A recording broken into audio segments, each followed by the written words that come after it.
Now, you aren't a celebrity, but whether it's at school, practice, on the weekends, or even at your church, does it sometimes seem like your entire social life is dependent on how other people see you? You know what I'm talking about? Like people are looking at you, sizing you up, trying to figure out whether you're worth their time, attention, and energy. It can happen at home. Does it sometimes seem like your parents, step-parents, or older siblings have so much going on that they don't have time to really pay attention to you? I mean, you know they love you, but that doesn't mean they're tuned into what's going on in your life. Maybe you don't feel like they listen to you. Maybe you feel like your opinion doesn't matter to them. Maybe you wish they'd spend more time with you, and whether it's true or not, it's easy to add all of this up and sometimes assume that our families don't think we're worth it. At least not all the time. I grew up with these 3 girls. Our parents were friends. We were all born in the same year. You could say we were destined to be besties, and we were, until middle school and everything changed. For one reason or another, they became the cool kids and I didn't. They were the people everybody wanted to hang out with, and I was just someone who used to hang out with them. And you know what? It killed me. I really didn't know what to do with myself. I had lost who I was. I wanted to be just like them, like I had always been, but I just wasn't anymore. The urge to compare is natural for us, but it becomes a problem when we try to guess what other people think about us, and then let that determine what we think about ourselves.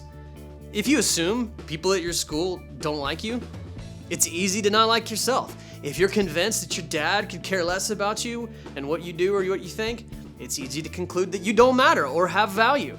If you assume that God has given up on you, it's easy to believe you're not good enough. Maybe you're holding on to an old regret or a sin that you just can't shake, and you feel like you've disqualified yourself from being loved. Maybe you experienced something painful, something that was done to you, and you've concluded that your value is very low. Maybe you believe something negative about yourself, your looks, or your personality. Or maybe you just feel weird and different from everyone else, and you live in a world that says, avoid the weirdos. What we talk about today has the potential to not only change what you think about yourself, but it could also change the way you think about God. And what you think about, God thinks about you. It's difficult for us to understand how much we matter unless we go back to the beginning when God set all this in motion. We looked last week at the creation story and how God created the earth and the sky and trees and the animals. And then he breathed life into the first man and woman, Adam and Eve. This is how the writer of Genesis summarizes. So God created mankind in his own image. In the image of God, he created them. Male and female, he created them. And then the writer concludes with this powerful exclamation point. God saw all that he had made and said, "It is very good." Why was it very good? Because God saw himself in what he made. It's the same with you. If you were here last week, you may remember that we talked about God creating you in his image. It's like saying this: we have the DNA of God inside of us. God wired us in his image to be a reflection of him. But what does that actually mean? One day a group of people asked Jesus what was the most important thing they could do or think. Jesus answered them by quoting the verses we looked at last week. And then he does something crazy. Jesus replied, "Love the Lord your God with all your heart and with all your soul and with all your mind. This is the first and greatest commandment. And the second is like it. Love your neighbor as yourself." Now in this verse, Jesus is saying that loving yourself and others is just as important as loving God. This was huge for them then, and it's huge for us now. Loving God seems like something God would ask us to do, but you probably don't expect him to say it's as big of a deal as loving yourself.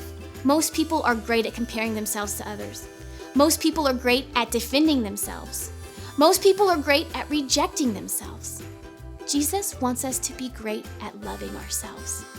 But doesn't that seem like an arrogant thing to do? Loving ourselves has nothing to do with elevating ourselves over other people. Loving ourselves means that we believe we matter. We matter because God created us in his image. He said we matter. What I've discovered is that it's hard to love ourselves if we don't feel like God loves us. In fact, it's hard to even like ourselves. The thing I want most for you is to realize that there is a God who loves you so much. He likes you too. His love for you never changes, no matter what you do. No matter how weird you feel sometimes, you belong to Him. God loves you. Knowing we matter because He created us means you can love you. You can accept you. It means that you can like you. But in order to do that, you have to constantly remind yourself of what God says about you. Remind yourself of what He thinks about you. Remind yourself of how He feels about you. So, what's the best way to do that? The Bible. I once heard someone describe the Bible as God's love letter to us. Just like it's important to refill, a pantry with food, it's important to fill your mind with the truth of God's love for you. So verses like John 3:16, for God so loved the world that He gave His one and only Son. Or Romans 8:37. No, in all these things we are more than conquerors through Him who loved us. Or Psalm 36:5 says, your love, Lord, reaches to the heavens, your faithfulness to the skies. But it's not enough to just read it. You must make a decision to accept it. To believe it, you must personalize it and embrace it. Reading can help you, but reading alone, it doesn't change you. When you begin to make decisions based on what it says, that's when the real change happens for you. Remember how I was telling you about my lost besties? Well, it took me a long time to get over that. Years. Mainly because I kept trying. I kept thinking if I do that or act like this, maybe I'll be a part of the group again. Until one day it just hit me. Why did I want to be a part of them so badly? If they didn't like me for who I was, why was I trying to be something I'm not? I mean, if God, the creator of everything, can look at me and say He not only likes me but loves me, why do I care what these 3 girls think? I quit looking at myself through the eyes of my lost friends and started looking at myself through God's eyes. And you know what I realized? I actually liked myself. How great is the love the Father has lavished on us, He said. You probably haven't used the word lavish in a sentence in your entire life. Now, according to Merriam-Webster.com, here are some definitions of lavish. Giving or using a large amount of something, given in large amounts, having a very rich and expensive quality. Now, if you've been going to church for a while, you've probably heard or even said the phrase, God loves me. And maybe there are even times when you believe it. But do you ever think about it in large amounts? I mean ridiculous, over-the-top, rich quantities. Do you ever see God as a Father who lavishes you with His love? Because He does. And those ridiculous, over-the-top, rich quantities never change. They remain constant. Guys, God loves you exactly as you are.